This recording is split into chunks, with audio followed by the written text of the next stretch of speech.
Reclaiming Home listeners, we have an exciting announcement for you. We are personally very excited as an organization about this new series. It's a multi-part series that we are putting together over the next few months, during which we will take a deep dive inside the affordable housing, or as some call it, the housing justice sector. Specifically, we'll focus on things like homeownership projects, how they're funded, how are we able to sell affordably, what exactly is affordable rent, and who qualifies. Is the industry making headway in our lack of affordable housing stock? A question that I know many of you have. And what changes does the sector need to make in order to have greater strides in this arena? I hope these questions are as interesting to you as they are to us, because housing impacts all of us, whether you're working in this industry or not. So we really hope that you join me and the Urban Homeworks team and the other housing experts that we will bring onto the show as we put our work under the microscope, help everyone better understand the historic, the present, and the future of affordable, dignified housing in the Twin Cities. I look forward to being with you then.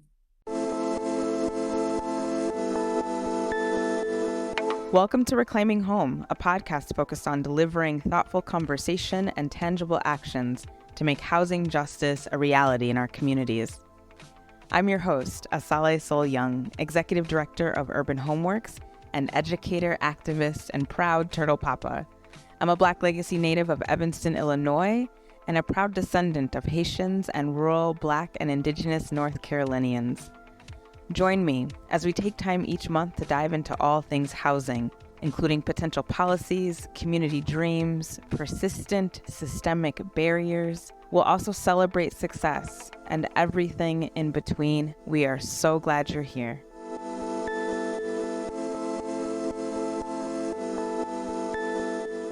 Here at Urban Homeworks, we acknowledge that we live our lives and do our work on land that European colonizers stole from the Dakota people indigenous to Minnesota. In order for this theft to occur, sadistic acts of genocide, rape, and forced assimilation were employed. We also acknowledge that we live our lives and do our work on land that was cultivated and developed by bodies that European colonizers stole from West African countries through the transatlantic slave trade.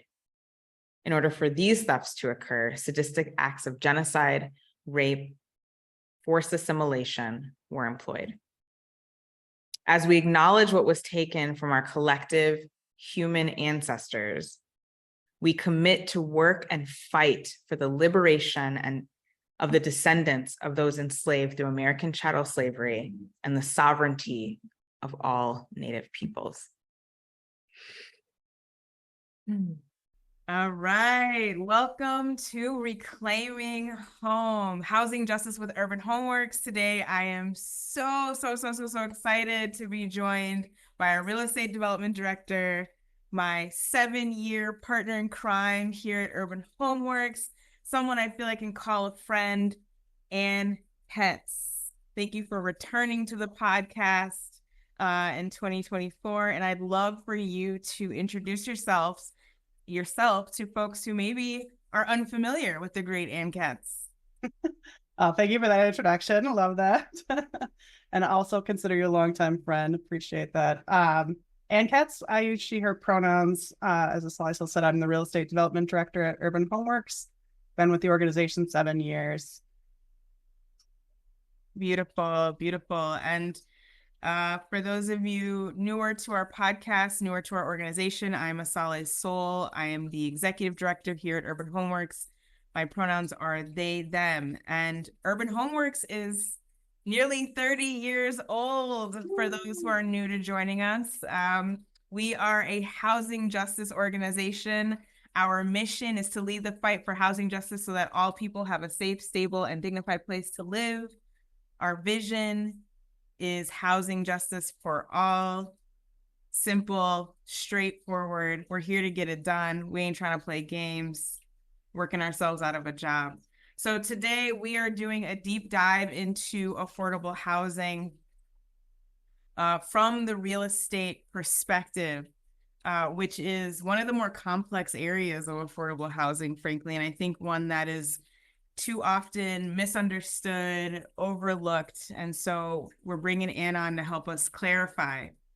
So I'd love, Ann, for you to just kick us off with a high-level summary of our work in affordable home ownership here at Urban Homeworks.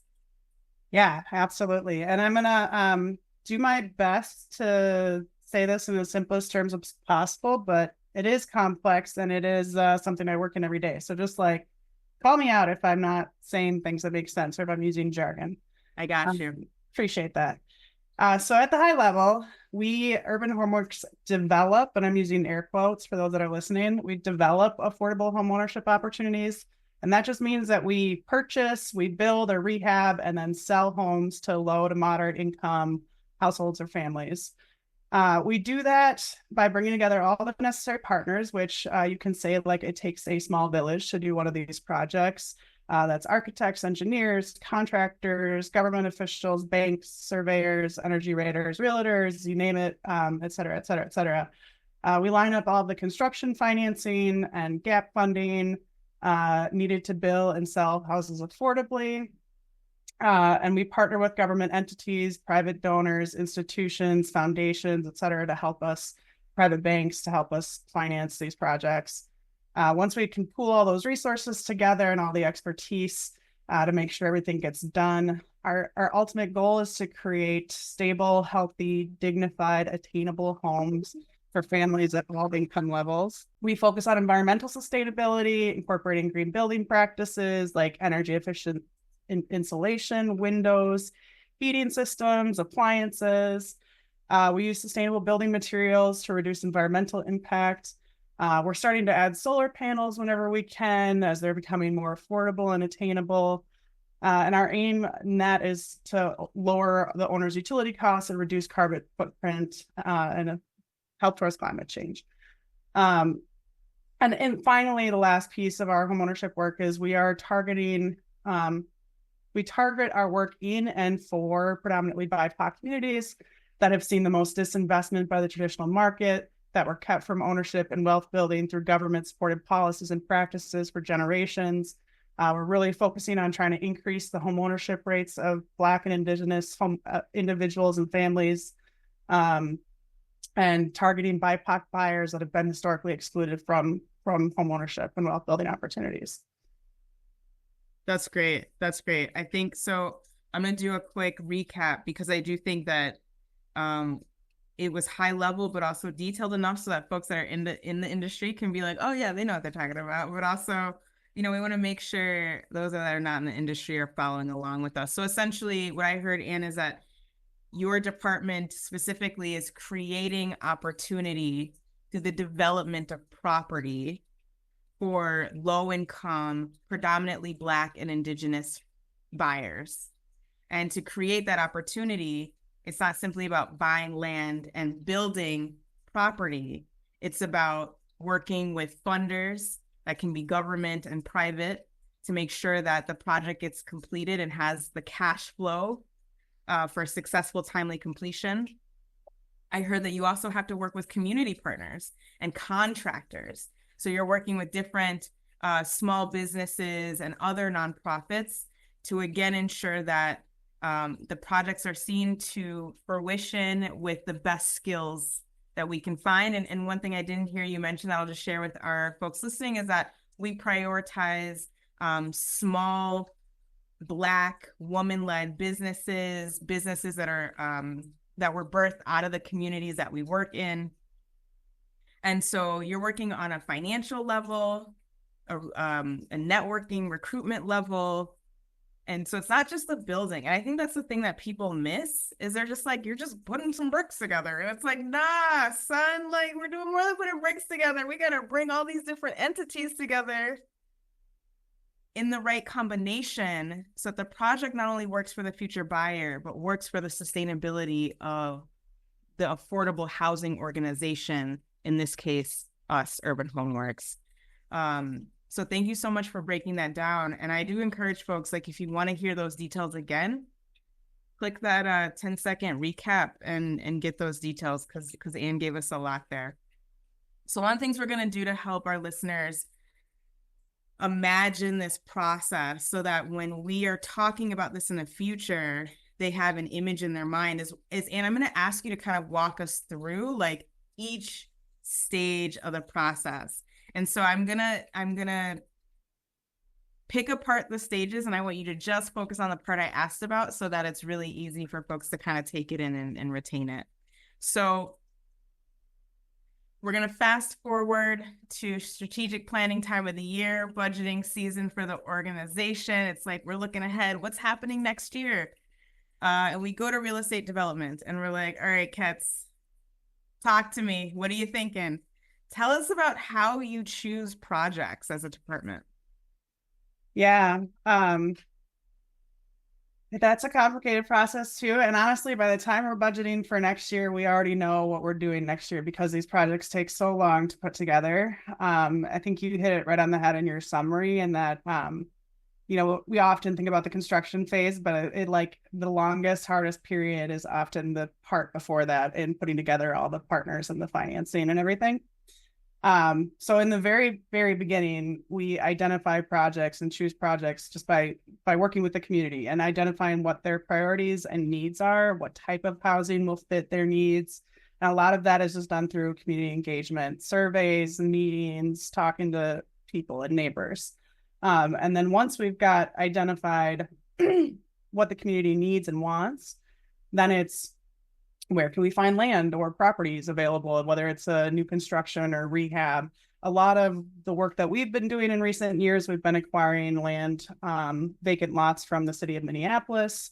So there's often programs through local, either city or county programs that are disposing of vacant lots that can be acquired. There's also working with other nonprofit partners, or churches often own property that are, they're trying to find a mission aligned use for it. Our best option is getting something that is either donated or discounted to help with our overall project cost, because these projects are very expensive. Yeah, that makes so much sense. And so again, what I heard was that we start, we consider ourselves community led. So we start with hearing from the asks of the community. And then from there, feasibility, right? It's like, can Urban Homeworks pull off the community ask?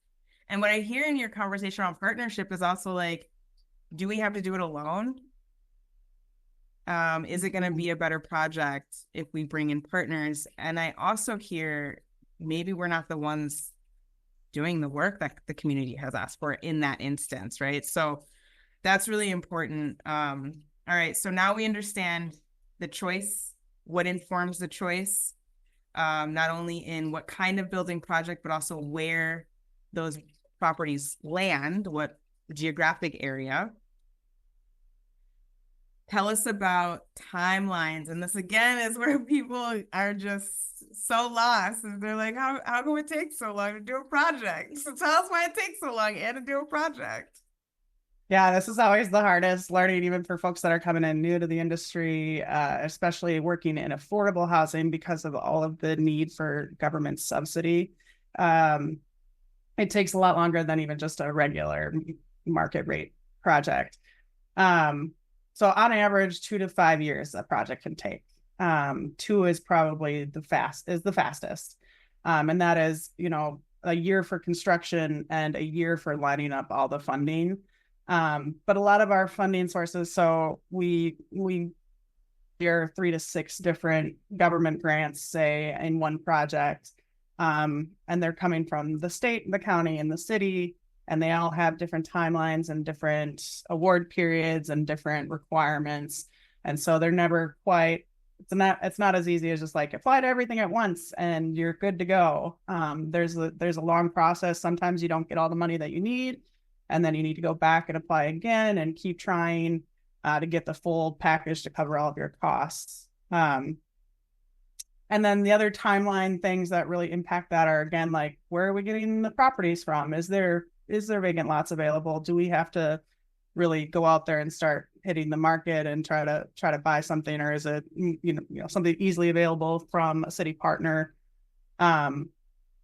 And those can cause long delays. There could be soil issues or other environmental needs and cleanup that need to happen. And then, yeah, and then so securing funding quickly is the biggest thing, but delays also happen in construction with, unexpected things happening. And then we can also see delays in the sales, like with the last several years when we had interest rates that increased so high. During the middle of some of our homes that we're selling, it was really difficult for buyers to access those. And so there's just all sorts of different factors along the way that can cause delays and cause it to take longer. Yeah. Yeah, no, I think that last piece especially will track for everyone listening. That unfortunately, because of the market right now, folks have even less resources to invest in property, invest in homes. And so one of the things that really stands out to me that I heard about the timeline though was that like in that 2 to 5 year potential process, a lot of it depends on how well funding lines up. And what I heard from what you're saying is that a lot of the funding opportunities really do come from the government, from state level, county, city, and those awards aren't always lined up. And so one of the things I heard was like, well, we might get started on construction because we have some of that award money or some of those loans taken care of, and we know we'll keep applying while we're still working. And so that's also just, I think, a really important point is that if we solely waited for the money to line up, Urban Homeworks develops right now 5 to 7 homes a year. And if we waited for all the funding to line up before we even started, it would probably go down to like 2 to 3 homes a year. Am I hearing, is that a fair assumption, takeaway for what you're saying? Well, we typically do wait until all the money comes in, unless we're starting on, like, we'll spend money on, and this is where like projects are broken up into sections, and what happens before construction starts is typically called the pre-development phase. And that's when we're doing all of our due diligence, which means like we're going to test the soil for any soil issues in case that we're going to have to spend more money on that. We're going to do surveys and map out the site plan. If it's a rehab, an existing building that we're remodeling, we're going to do asbestos testing and lead testing to make sure that we're remediating any health issues. And all of that happens in the forefront. And then we're paying for architectural and engineering fees to like plan out the project. And that's sort of like our really risky period, because if something were to happen where either we don't get the project fully funded or something really unexpected comes and suddenly the project is twice as expensive and we just can't put it all together, we risk losing that money that we've invested. And so we don't want to spend any more than we have to kind of get everything lined up before we're fully funded, because we could lose all of that. And so like, for example, again, like we started some projects in 2020 we're now finishing construction on our passive houses that we've been working on and talked about a few times on this podcast, that they got caught up in the inflation rising issues in 2021 and 2022, where we just had to keep going back for more money because we didn't have enough to get started. And it was just a matter of just like sticking to it and keep trying. And eventually last year, 2023, we finally had the full package together and we were able to start construction. Got it. Thank you for that clarification.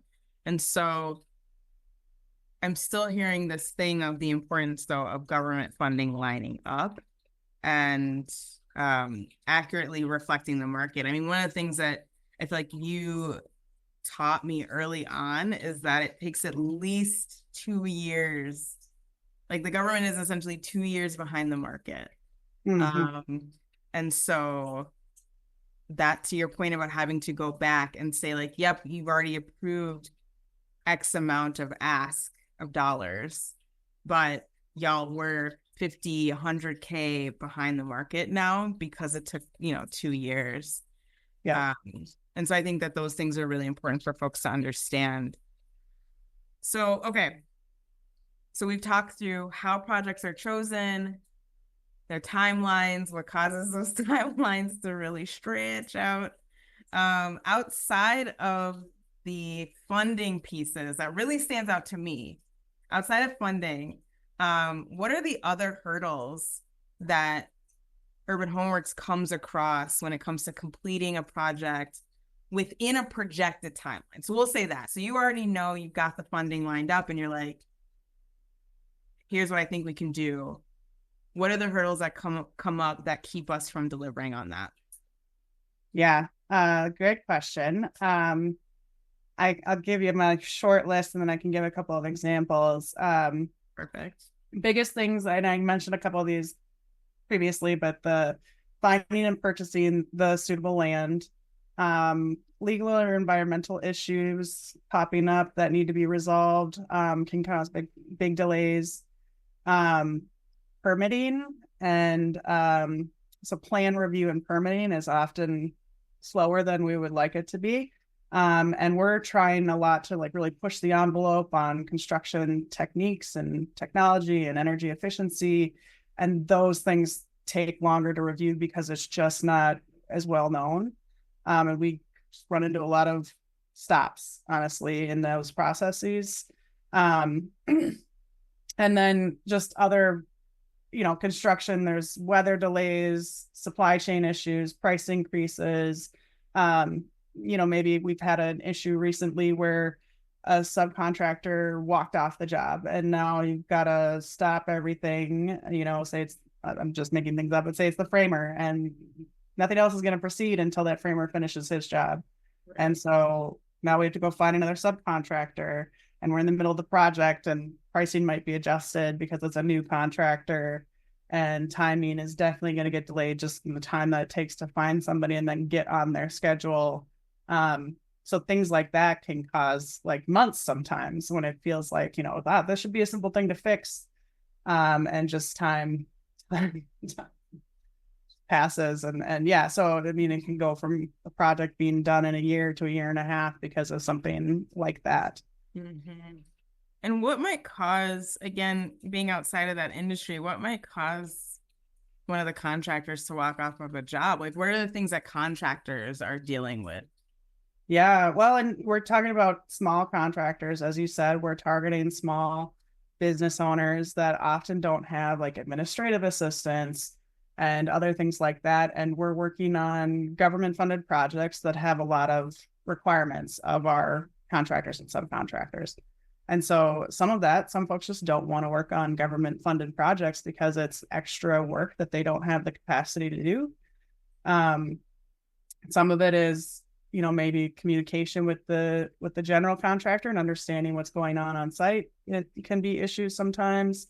And then again, like I said, we're trying to do innovative things. So if the training's not there or they feel like they don't understand, they might not want to participate. Like all of those sorts of things impact. And so we have an even bigger hurdle to bring contractors on board with not only the sort of red tape that we have to deal with, but also the newness of some of the things that we're doing and the learning aspects.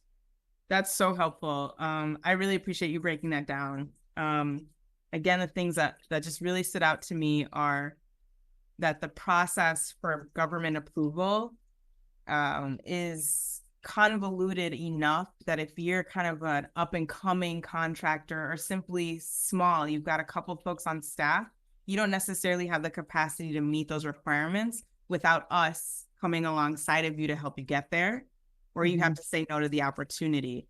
So that's significant.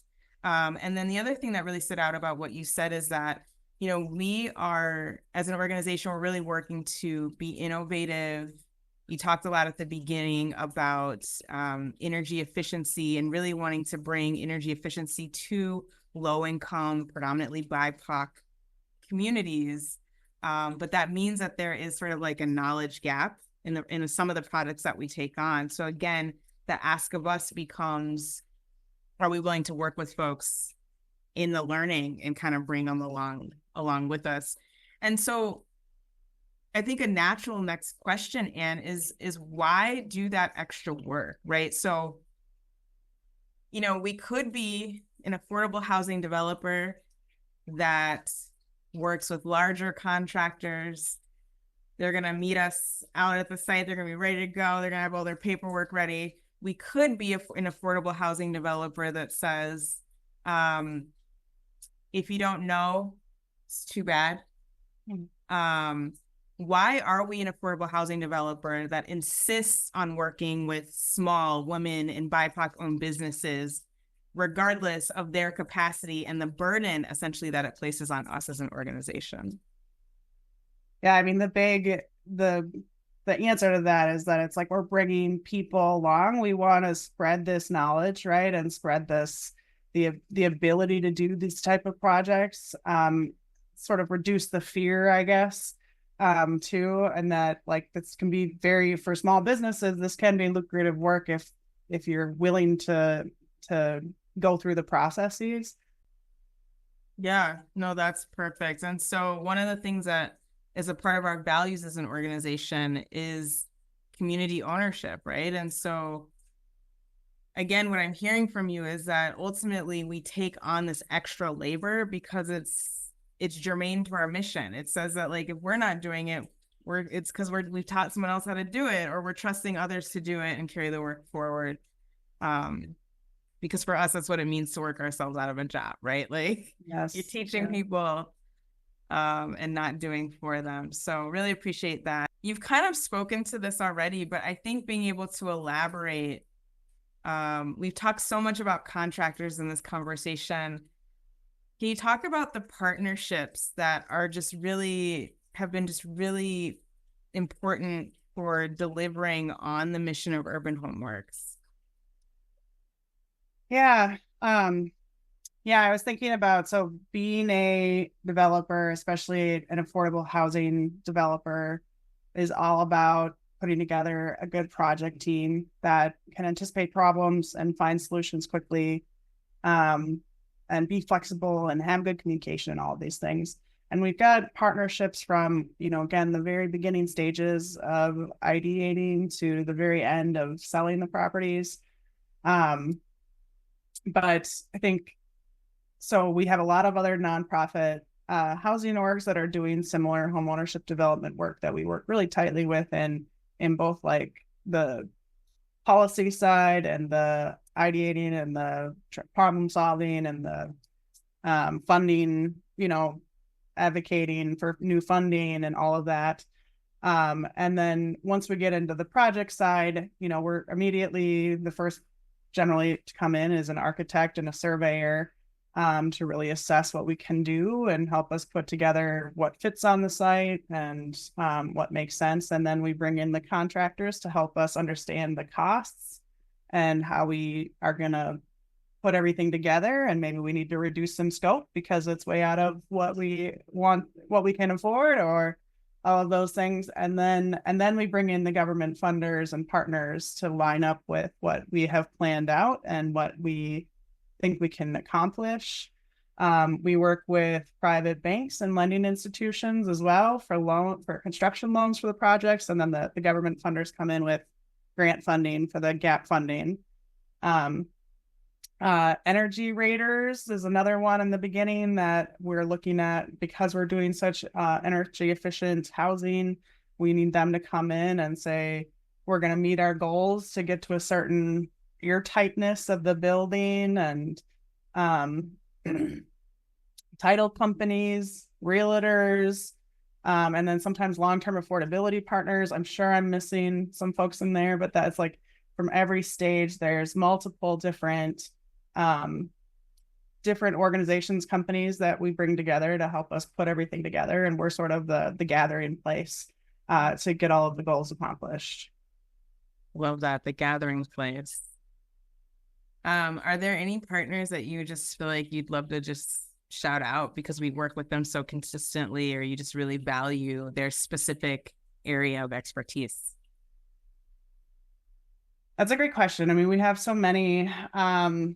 But man, the city of Minneapolis has been a great funder recently and really trying to drive forward innovative sustainability initiatives and putting money where their mouth is, and not just saying that they care about BIPOC ownership and they want to see sustainable development, but they're funding it. And that's something that we're still, yeah, they're kind of the leading edge on that. And that's been really appreciated. They're supporting this new cooperative ownership initiative that we're involved in, which is very much pilot stage, but they want to see more of that type of different ownership alternatives, which we do as well as part of the whole ecosystem of housing and ownership. So they're the first ones that came to my mind, I think, just because they have so much power in all of this, down to zoning reform and all other levels that are impacting equitable development. Awesome. Well, it's always nice when you can shout out your city government, and it's rare, right? So shout out to the city of Minneapolis, which I think we all, at least at Urban Homeworks, feel like they've been an incredible partner, particularly around the more innovative projects that we've done, like the Blue Cooperative Project and our work in the passive housing space. So yeah, really grateful for that. Okay. So I'd love to just get into some nitty gritty. All right. Like we've gotten into some details, but now we're going to talk numbers. We're going to talk about the mathematics and how we make the mathematics work, or how they don't sometimes never work. Yeah. So you again touched on this, but just like really concretely, how are homeownership projects funded? Yes. We got to make the math right, right? Yes. So as we talked about, what I wrote in my note is what we call it in development, again, is called balancing our sources and our uses. And so sources are our funding sources, which are loans and grants, and then uses are our costs. Like what is it, everything that it's going to cost to put into building this house and developing the site. And so, like I said, that means get it going out for grants right now. So I'm going to throw some numbers out here to kind of give an example of how this fits together and how the need works. So right now it is costing approximately $500,000 to build a new 4-bedroom, energy efficient, not passive. This is like a zero energy ready, energy efficient, single family home in Minneapolis. Comparable sale value, so around the area of North Minneapolis, we could potentially sell that home for $300,000. That's like the fair market value without any affordability requirements, unrestricted. That's what the market going rate is. So that's a $200,000 gap right there. It costs $500,000 to build it. We can sell it for $300,000. And I want to make sure I caught that and I didn't mishear you. You're saying that at market rate, it costs $200,000 more to build that home than what you're going to get when you sell it. That's at market. Okay. Yeah. Let's talk about what happens when you make it affordable. Yeah. And that's where that changes depending on what community you're working in, because South Minneapolis by the lakes, whatever the market value is, going rate is going to be over 500,000. I don't know what it is offhand, but right. So it depends on what community you're working on, where that market value lands and where you're like so that 200,000 is called the value gap. So that's the difference between the market value and the value it costs to build. So that's the value gap. And we need to get grants to pay for that, because when we sell the house, we're never going to make that money back because it's gone. Right. And that's where the public government grants really come in. And then on the other side, we also talk about affordability gap. So affordability gap is the difference between that fair market value in a specific area or community, which again in North Minneapolis is around $300,000 for a 4-bedroom home, new construction, and then that difference between what a target income range, target buyer household can afford. So we are typically selling to households that are at or around at or below 80% of the area median income or 60% of the area median income. And that's all, based on numbers provided by income taxes and the federal government. So in 2023, 80% of the area median income for a family of four in the Twin Cities metro area was around $95,000. That's their annual household income. Data has shown that household an affordable price limit for that household is around $270,000. For 60% AMI household, again, that's area median income, a family of four in 2023 was making around $75,000. And that affordable price limit for that household is around $185,000 of what they can afford in a mortgage. So for an 80% household, that means a difference of $300,000 to $270,000. So that's $30,000 that they need in affordability gap to be able to afford that home. And for the 60% AMI household, that's $115,000 that they need in order to be able to afford that home. And so we're also using government grants to fill that side, and sometimes doing long-term affordability with partnerships with like the land trust that then help make sure that that property stays affordable for the long term for future households too. Super helpful. And when we look at North Minneapolis specifically, do those numbers, those 80% and that 60% area median income levels change at all? I assume those numbers are quoted from like a Minneapolis, Hennepin County level. If we zoom in on a neighborhood level, how does that look?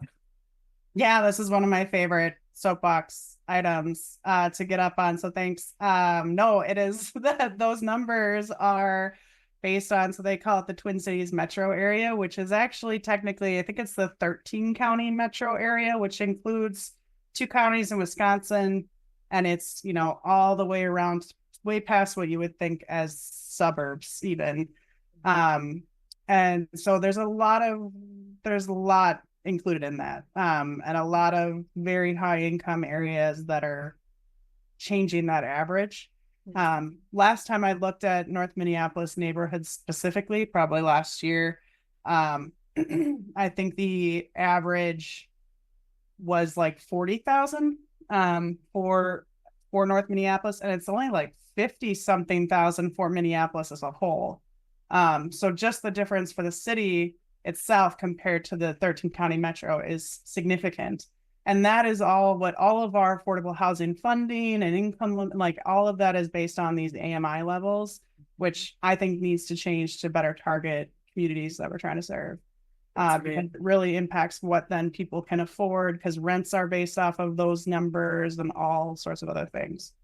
That's right. And if you don't have that local perspective, you're not going to understand that you need to make those adjustments. And one of the things that really highlights is, our work for our direct appropriation, to use that very specific language because we know the community and just saying AMI levels is not enough to make sure the folks that, to your earlier point, are historically disinvested in actually get the resources that they need to stabilize ownership and stabilize home in their communities. So again, thank you for that. Can I have one thing too? And so that they can actually afford it once those resources. Once they're in their home, yes. Yeah. Yes. And maybe one of the things I saw a lot, even when I was like making a lot less, was I would often qualify income wise, but I couldn't actually afford the rents or the what they were charging. And that's like a real disconnect between what's needed. Yes. I mean, to that. Yeah. I like, let's not forget that the bank's objective is not for you to stay in your home. It's for them to make the most money they can off of you. Which is maybe that's another podcast conversation, is the role of banking in historic housing injustice and what banks are doing to bring about housing justice today. What happens when the funding opportunities don't align? Yeah, well, we need to make a decision when that happens. And so this is similar to, say, the example I gave of the projects we started in 2020 that didn't get fully funded until 2023. That's a year, 2 years past what we typically are working with. And so in the middle of that, we had to say, like, is it worth still chasing funding for this? And that really, might, like I said, like impact how much of a gap we still have. But are we still trying to get half of it funded? And we're talking about we need another 150,000, 200,000, or are we trying to fill 25 to 50,000, which is a lot easier to potentially fill with a private donor or a foundation or something that is outside of the typical government grant timeline and process. Mm-hmm. So yeah, we have to go back and make a decision whether we're going to keep pursuing it, and whether we go back to the design and funding drawing board because our costs are too high, maybe, and so we need to cut out some things, or do we just cut our losses and walk away?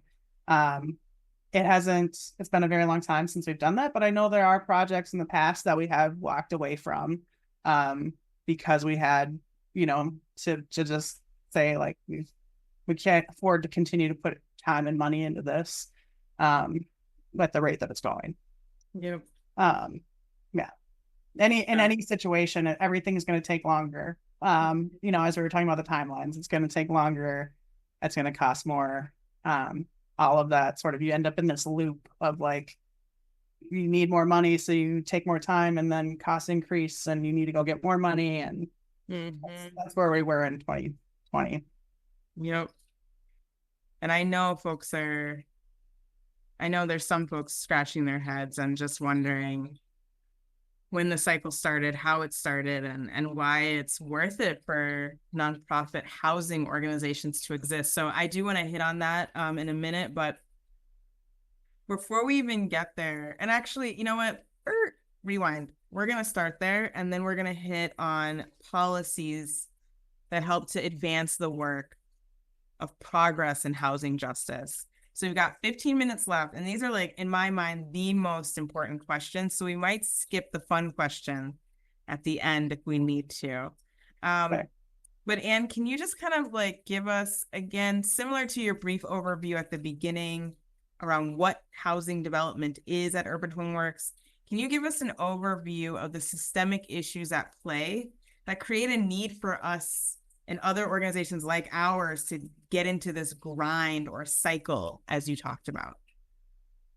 Yeah, absolutely. And these are really the things that, like, lit a fire under me, that really helped me see where the injustices were to get into housing justice. But we've talked a lot about, you mentioned the banks. So the historic practices of redlining and discriminating against Black communities, specifically Black and Indigenous communities, in mortgages and lending and bank accounts and all sorts of things that would help build wealth, secure wealth, all of those things. Talk about, like, job discrimination and just the ability to make money, and gain wealth for your family.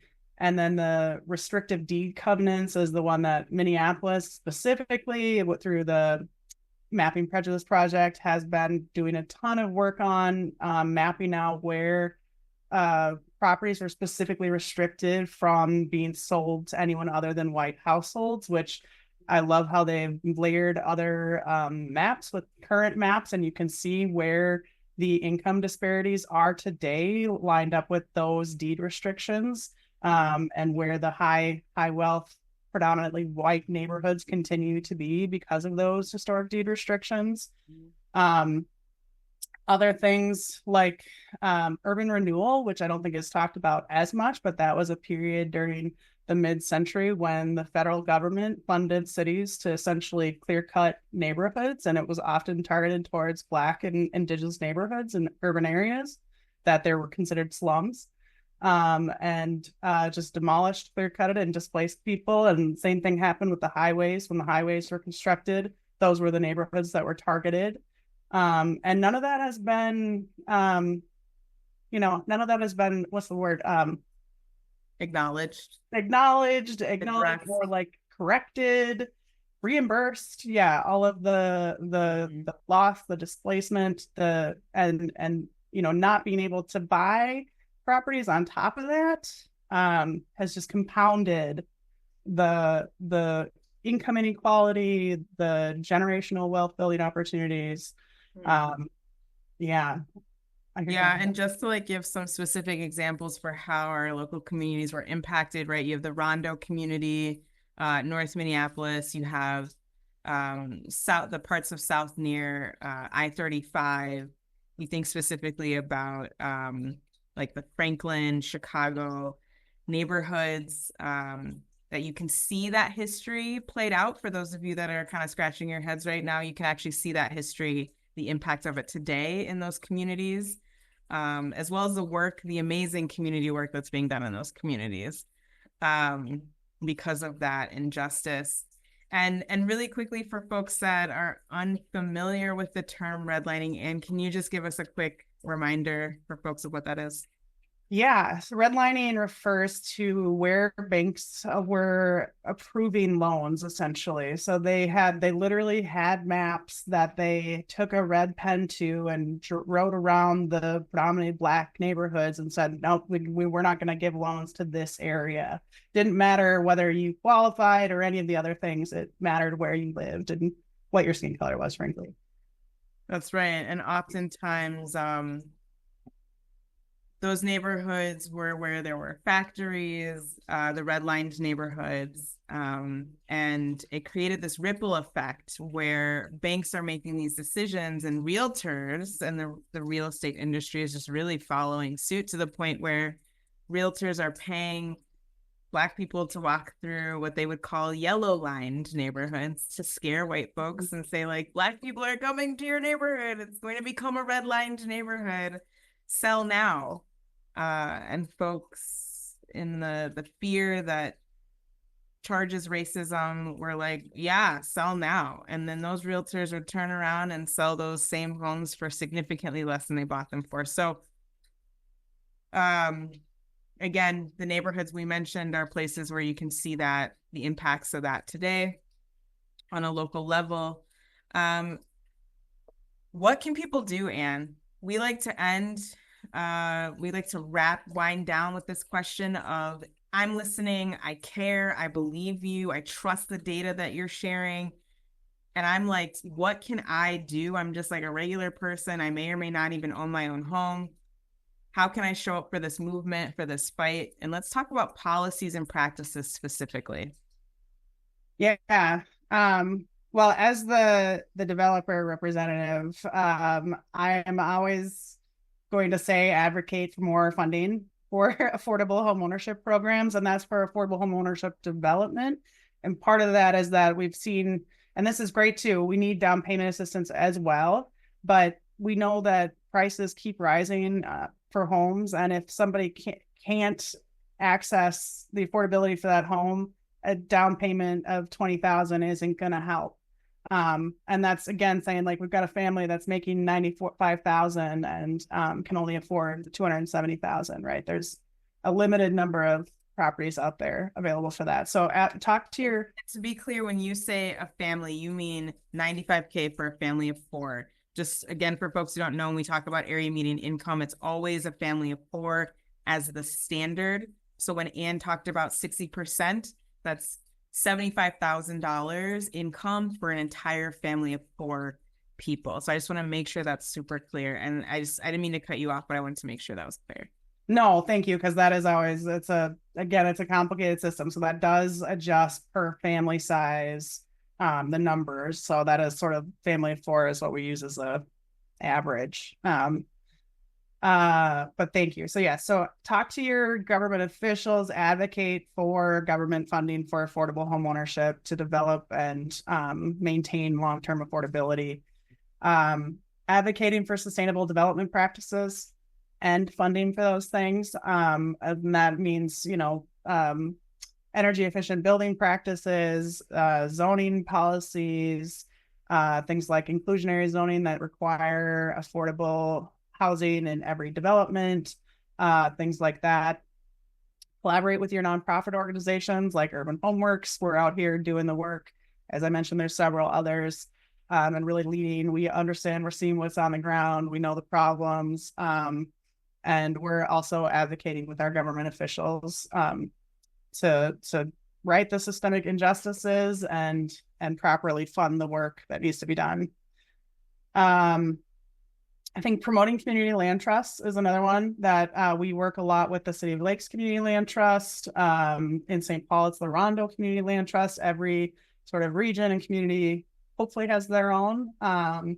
If not, there's a statewide one probably out there that you can talk to. But they really do a lot to preserve affordability for the long term. Some other things. I mentioned zoning and land use policies. Similar to advocating for funding for the development side, still advocating for the financial assistance side. And that means both down payment assistance as well as just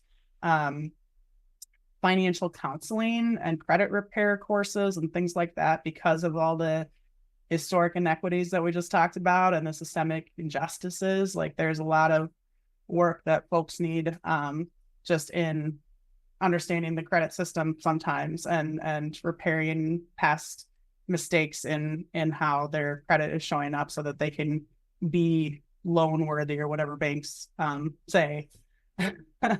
And then supporting tenant protection and rights is another big one, both for their ability to stay in their housing, but able to purchase the housing potentially. One of the policies that the city of Minneapolis has been looking at is the Tenant Opportunity to Purchase Act, which would mean when their landlord goes to sell their building, they potentially have the option to buy it either individually or as a cooperative, which is a really important equity issue.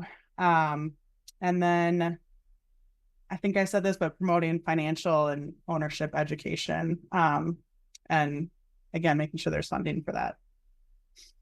Thank you for that. And I appreciate the specific call out of TOPA, Tenant Opportunity to Purchase Act, which is being actively worked on and will hopefully make it in front of the legislature next year.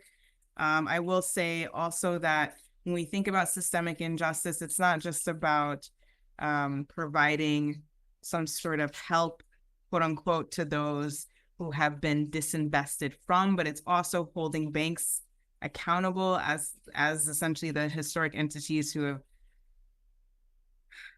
really owned, I mean, they've really led a lot of the injustice in this space. And so, going to your banks and asking your banks what they're doing to provide more ownership opportunities for low-income families. What kinds of programs do they have? Are they thinking about what level are they thinking about changing credit score levels to include more people, and then providing that support alongside, right? And so we have to come at this from both angles of recognizing that in order for people to get there today, there is support that is needed, but also if these institutions don't change, the issues and the impact won't change. They have to change as well. And they really created these problems. All these numbers are made up. Credit scores are absolutely made up. And there's a game, right? Once you understand how they work, you understand the system, and it's not particularly challenging knowledge, right? It's not like something that everyone can't understand. And so they can easily change that system. So the last thing I will say for those listening is that Urban Homeworks is a yes in my backyard organization. That means that we do believe in more density in urban areas, because we believe that everyone deserves to be housed. Everyone has a right to shelter. That is a basic human right. And so we are a YIMBY org. If you want to learn more about that and understand why we're a YIMBY org, feel free to reach out to us, because we love to talk about these things.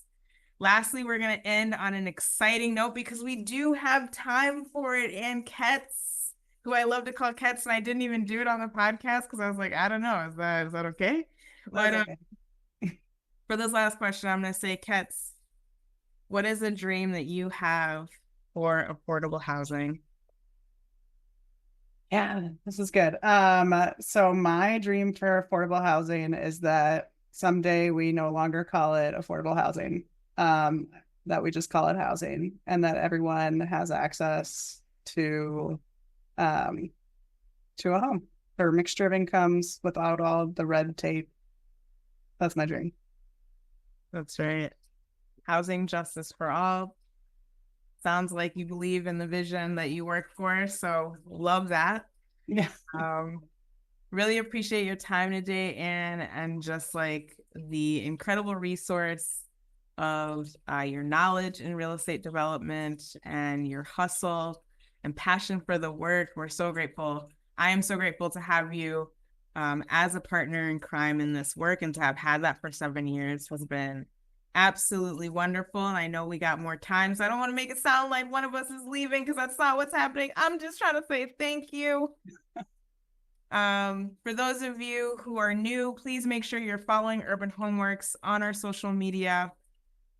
We are at Urban Homeworks across all of the platforms. That's X, Facebook, Instagram, etc. And we will see you next month. Thank you so much for tuning in for Reclaiming Home, Housing Justice with Urban Homeworks for today's discussion.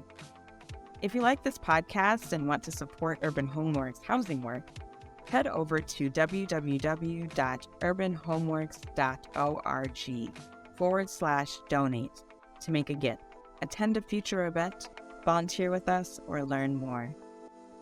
Until next time, remain connected and informed.